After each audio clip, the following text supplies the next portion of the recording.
શબ્દ વિસારણ સરસ્વતી મતિ આપો ને એમ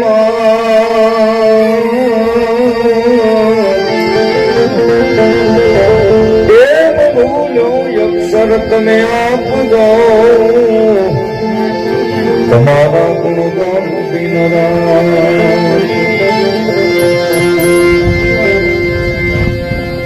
આજે માલક્યા પરિવારને આંગણે ગત આત્મા જોકે આપણને દુઃખ ઘણું છે.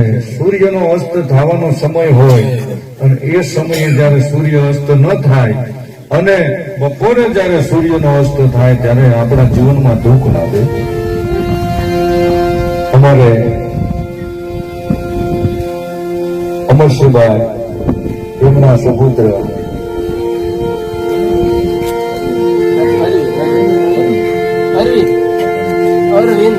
અરવિંદભાઈ જો કે આ વિદાય આપણા માટે એક દુઃખજનક છે ઘટના, પણ પરમાત્માની પાસે કોઈનું કઈ હાલે નહીં. કારણ કે જ્યાં સુધી આપણા શ્વાસા હોય ત્યાં સુધી દરેકને રહેવાનું છે.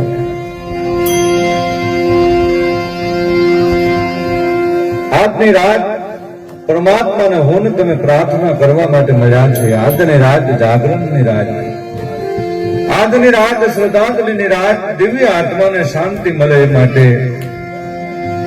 ઈશ્વરનું સ્મરણ કલયુગ કેવલ નામ આધારા અને જો નર સમરે ઉતરે બહુ ભારા. જો કે 3 દિવસ ગરુડ પુરાણની કથા પણ આત્માની પાછળ કરી. ગરુડ પુરાણ એની અંદર ઘણા પ્રસંગો બતાવ્યા કે ઈશ્વર સ્મરણથી આત્મા તરી જાય છે.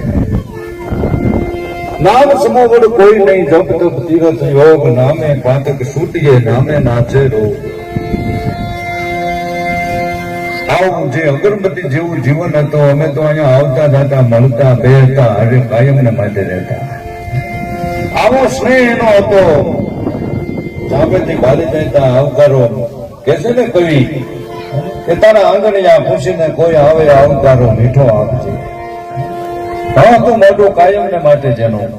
અમરસિંહભાઈ કે કાંઈ પણ બીમારી નહોતી હમણાં, હાવ શાંતિ અને હાલતા ચાલતા જે આત્માએ આંગણાની માલિકાથી વિદાય લઈ લીધી. તમે જો બધાને મળવા માટે ગયા, પોતે સગા સ્નેહીઓ બધાને મુલાકાત કરી, બધાને હારે જેમાં કે છે ને કે આ બધા સ્નેહ નિકટ બોલા માનવી આ જગત છોડીને જાય. પછી તો કાગા જેની કાન કેસે ઘડો ઘડ મંગાય. આવું જે અગરબત્તી જેવું જીવન, અગરબત્તી બળી જાય ને સુગંધ જેની રહી જાય, આવું જીવન કોઈ કોઈને ખોટું લગાડ્યું નહીં. આવું જેનું જીવન કાયમ ને માટે હસતો મોઢો. અને એટલે કે છે કે જબ તું આયો જગત મેં, જગ હસે તુમ રોય, કરની ऐसी કર ચલે તુમ હસે ને ઝઘડો.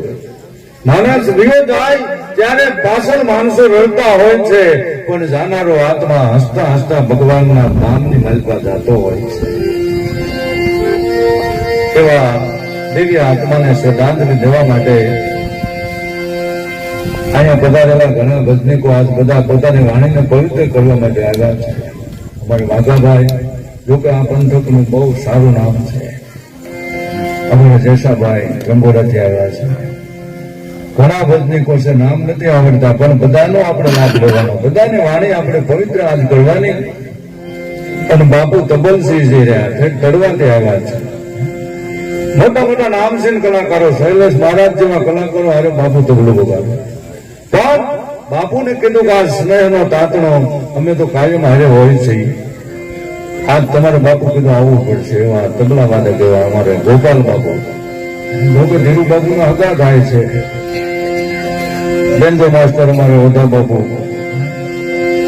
જોકે આપણા આ પંથકમાં માં ભગવતીની બધાની માટે થોડીક મહેરબાની છે, બધાનો સહકાર અને ભજન આ અમારો એક પરિવાર છે. પછી જ્ઞાતિ ગમે એ હોય, ભજન જે કોઈ ગાય છે એ બધા ભજન વાળા બધા પરિવાર કહેવાય. પછી ગમે એ જ્ઞાતિ હોય, પણ બધા હારે મળીને રાતે આખી સંતવાણી કરતા હોય તો આ ભજન પરિવાર અમારો છે.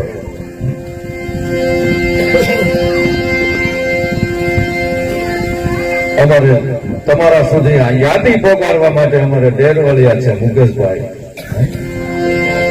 કાયમિક માટે યુટ્યુબની માલમાં ભજન આજના વ્યા જાય તો એવા ડેરવાળિયા મુકેશભાઈ કીધું જે કઈ આપણે શ્રદ્ધાંજલિના પુષ્પ થાય આ યાદી છે એક જાતની દિવસ કરતા માસ ગયા વર્ષે આંતરિયાળ સુરત ભૂલી સાહિબા જેના નામ વિસર્યા અને તમારા ગામના એવા પવિત્ર સાધુ ધીરુ બાબુ જો કે આજ ઘણા ટાઈમથી ઘણા વર્ષોથી અમારી બેઠવું છે ધીરુ બાબુ અહીંયા ઉપસ્થિત છે તમામ પધારેલા સંતો ભક્તો સાધુ સંતો આજની રાત ભજનની રાત કે છે ને ભજનની રાત જેવી બીજી કોઈ રાત નહીં જ્ઞાનીની વાત જેવી બીજી કોઈ વાત નહીં માયાની લાત જેવી બીજી કોઈ લાત નહીં આ ભજન દિવ્ય આત્માને શાંતિ મળે માટે ભજન શા માટે કરવા પડે સંતો કે છે કે જે આંગણાની માલપા બેન દીકરીઓના ઉના ઉના ફળ ફળતા આહુડા પડ્યા હોય જાયું ભાઈઓના ઉના ઉના ફળ ફળતા આહુડા પડ્યા હોય અને એ આહુડાને ધોવા માટે સંતો કે છે ભજન કરવા ભજન કરવાનો બીજો કોઈ હેતુ નથી પણ આત્માની જ્યોતિ આત્મા જ્યોતિ રૂપ 12 દિવસ આત્મા આંગણાની માલપા ભ્રમણ કરતો હોય ગરુડ પુરાણમાં ન્યા સુધી લખ્યું છે કે 12 દિવસ આત્મા નેવે બેઠો હોય આજની આ છેલ્લી રાત્રિ આ ભજનની રાત્રિ પૂરી થાય એટલે આત્મા વિદાય લઈને પોતાના આંગણેથી નીકળી જાય છે જ્યોતિરૂપ ચેતના જે ચેતના છે એ આજ આંગણાની માલપા ફરતી હોય અને એ આત્મા દિવ્ય દ્રષ્ટિથી જોતો હોય કે મારી પાછળ મારો પરિવાર શું કરે છે મારી પાછળ દાન પણ કરે છે ઈશ્વર સ્મરણ કરે છે પરમારથ કરે છે ભગવાનનું નામ લે છે આવું આત્મા જોતો હોય આપણે વાણી એમ કે છે કે ધર્મ રાજાને દ્વારે દાદા આડી સોરાજની ખાન ધર્મ રાજાના દરબારમાં આ જીવાત્મા જાય ત્યારે ભગવાન એને પૂછે કે હે જીવાત્મા તને મનુષ્ય લોકની માલપા મેં આટલે આવડતા આપી આટલા વર્ષ તું રોકાણો ત્યાં તને શું તે કર્યું ત્યારે જવાબ પડશે પ્રભુને આપવો ત્યારે આ જીવાત્માની પાછળ જો કોઈ રોગ ઓકળ કરતા હોય ને તો ભગવાન જીવાત્માને ઠપકો આપે તું કંઈક નથી લઈ રહ્યો નકર પાછળ રડે નહીં માણસો અને આપણે કઈ કોઈ કંઈક માગતું હોય એટલે હામાં મારો રોતો હોય કે મને ફલાણો મારું લેવાનું આપતો નથી અમે રડવાનું કારણ એ છે આપણા શાસ્ત્રો પુરાણો એવું કે છે કે આત્માની પાછળ બને એટલું ઈશ્વર સ્મરણ કરવામાં આવે ને તો ભગવાન એ આત્મા ઉપર રાજી થાય આવું આપણું શાસ્ત્રો કહે છે આપણે બહુ લાંબુ જાણ્યું નથી પણ મારી બુદ્ધિ પ્રમાણે હું વાત કરું છું તમે જુઓ રામાયણ જેવી રામાયણ તુલસીદાસજી લખીને છેલ્લે એમ લખ્યું કે કવિ નહો મેં ચતુર કહાવું અને મતિ અનુરૂપ હરિગુણ ગાવું મારી મતિ રૂપ મેં આ લખ્યું છે હું કવિ નથી અનુભવી નથી જ્ઞાની નથી પંડિત નથી પણ જે મારી મતિ હતી એ પ્રમાણે મેં આમાં લખ્યું છે કથાક્ષણ કાંઈ મારી ભૂલું હોય તો મને માફ કરજો આમ તુલસીદાસજીએ પણ લખ્યું છે તો દિવ્ય આત્માને ગણપતિ મહારાજથી આપણે આરાધન કરી આટલા બધા બેઠા હતા અને બધાએ જે કાંઈ સ્મરણ કર્યું છે એ સ્મરણ આપણે અરવિંદભાઈના આત્માની પાછળ અર્પણ કરીએ છીએ કૃષ્ણાર્પણ કરી કારણ કે જે કાંઈ સ્મરણ કર્યું છે આજ આપણે આપણા માટે નથી બેઠા પરમાર્થ માટે બેઠા છીએ કારણ કે એક આત્માને મોક્ષ મળે આત્માને વેગ મળે આત્માને ગતિ મળે એ માટે આપણે ઈશ્વરનું સ્મરણ કર્યા પછી જે કાંઈ સ્મરણ કર્યું છે એ આત્માને આપણે અર્પણ કરીશું આશનો વાંધો પાર્વતી જલ જીલન ચલી નારી નવલાવે એ યમનો મેલ ઉતારીને એના બનાવા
Thank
you.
મંગળ